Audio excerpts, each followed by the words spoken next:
Today we're looking at the SilverStone Precision Series PS08 Micro ATX case with USB 3. Okay, let's get the thing unboxed. I'll just tell you the dimensions. It is 166mm by 355mm by 400mm. It has an internal capacity of 23.85 litres, which is great if you want to fill your case with liquid. Okay, on the front you've got two USB 3, your standard headphone and microphone socket. It's got this nice solid front grille here with a fan behind it. The reset button and the power button are kind of in the edge here. It's kind of difficult to see. There are two 5¼ inch bays here, and they come out just by pinching this plastic together. It can be a little bit awkward, and with the top one especially, it can fall in quite a lot. I should mention that the one below that has a metal paddle behind it, and that will not fall in as well, as we will see now. There we go. I should say that that would come out if you wanted to put another 5¼ inch drive in there, like a fan controller or anything like that. On the front you can just take out this clip at the bottom here and the whole thing comes out. There's this like nice dust filter thing here, and behind it we've got a 120mm fan, which is reasonably quiet when running.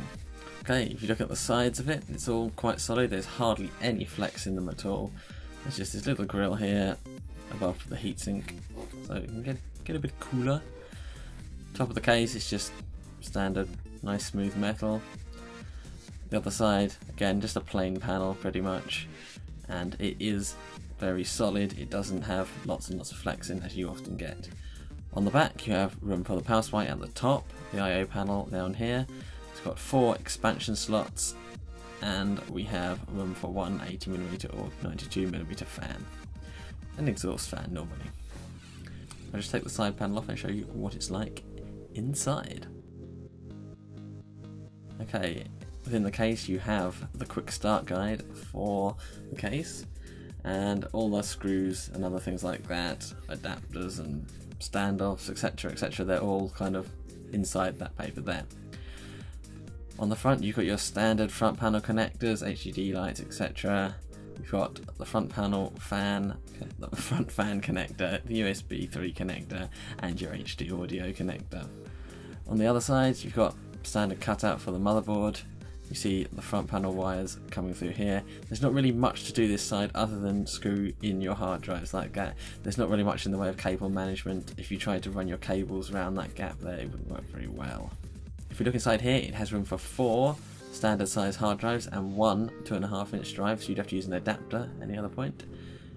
Look on the bottom here, it's got this standard rubber feet and this rather ugly stamp saying made in China. So yeah, lovely. So yeah, enjoy some shots of it, and we'll talk a little bit more about it afterwards.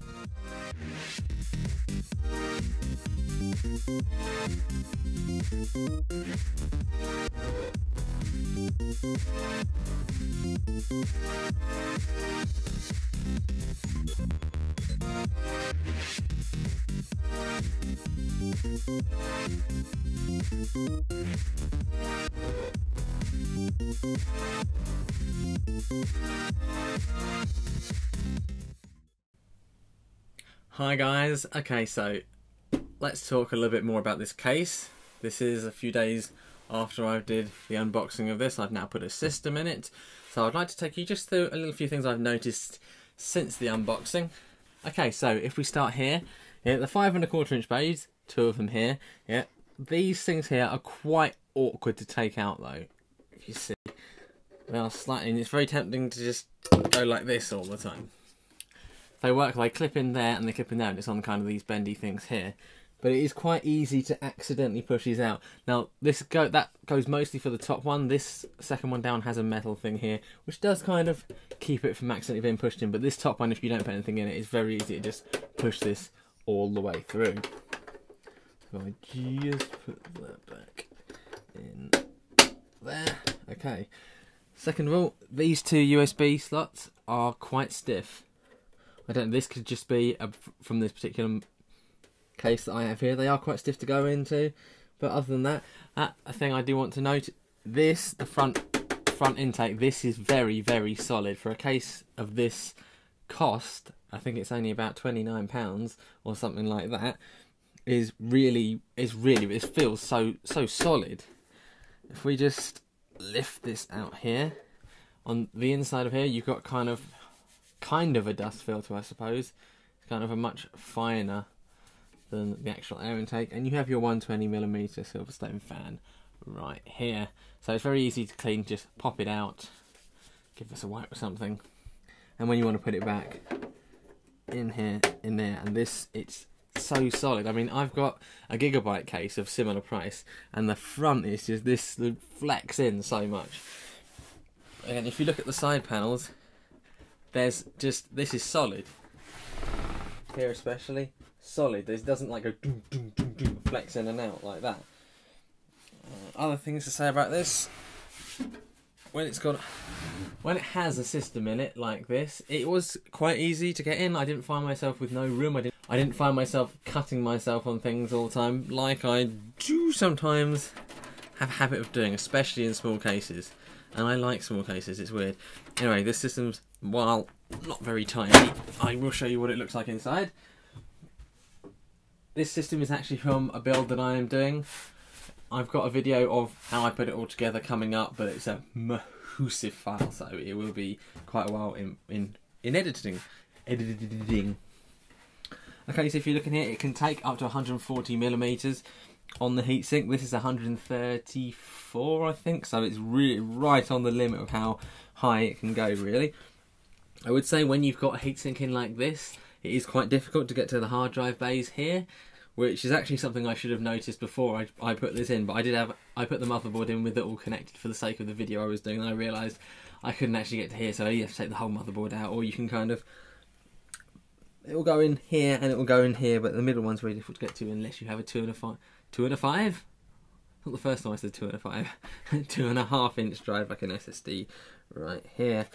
Everything else, the 5 1/4, they can be pushed in from the front, screwed in here, and the other panel comes off, screws in here. It didn't come with an exhaust fan here, so I've taken one from another case I have. It's got a gigabyte fan in it. It's just a bog standard fan. To exhaust out the back, it comes in at the front. This is pushing air through here, and it's coming out here. So it's got reasonable good airflow. It's got reasonable good airflow for a small case. As for cable management, I will admit there's not much room for it.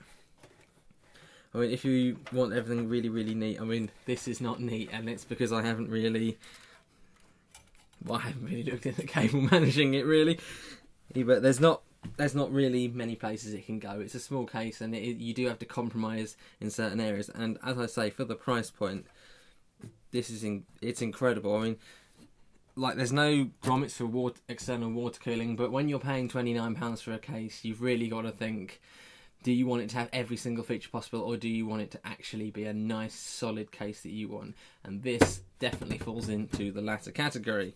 It has room for very long graphics cards. You see, this has just got a discrete little kind of a multimedia card in it, like a GeForce 210 or something like that, like one CUDA core in it or something like that. But yeah, you've got quite a lot of room here. Unfortunately, you might have noticed my screen's not on, and that's because my SSD has blown up. Though in a couple of months' time this won't be relevant to the video, but that's why I haven't actually got access to go and look at all the specs for it. So I'm just telling you what I think without any information. I will read on all the specs later on when I have my system back again. That's another story though. As you'd expect at this price point, it's not super quiet. I mean, there's no kind of soundproofing on this. If you've got a graphics card that's particularly loud, you're definitely going to hear that. So it's something. If you're after a quiet case, then you really will be better off spending a little bit more money on something that's specially noise isolated. I mean, I think the Fractal Core something or other, Core 100, 1000, whatever it is, that's also around the £30 mark. That's again, it's compromised on its noise, and also it can't have as many hard drives in it. Whereas this, I've got room for. I could fit in more, yeah, and you can, as another tray here, you can fit more in here if you so wish. So, yeah. Overall, I'm very, very happy with this case. there's nothing more I can add to it really. The price was around £29, and for that, I mean, it's so solid. It's so solid and well made. There's nothing where I thought, God, this feels really cheap. So I'm super, super impressed with this case. If you're looking for a micro ATX case on a budget, then please look no further than one of these. You can also get it in white, I should add. Though, I don't know, I don't want white cases. I don't think this kind of style really looks good in white. So I went for the black one. And again, this isn't the case. I originally bought this for someone else, so it's not actually down to my taste, but I thought black is kind of more conservative, isn't it? So there we go. Okay, thank you guys for watching. If you'd like to leave a comment and let me know, what micro ATX case would you buy if you were on a budget? Because I'd be really interested to know, because the only two that I really know are good would be the Fractal one and this now. So yeah, let me know in the comments, and I will see you guys next time.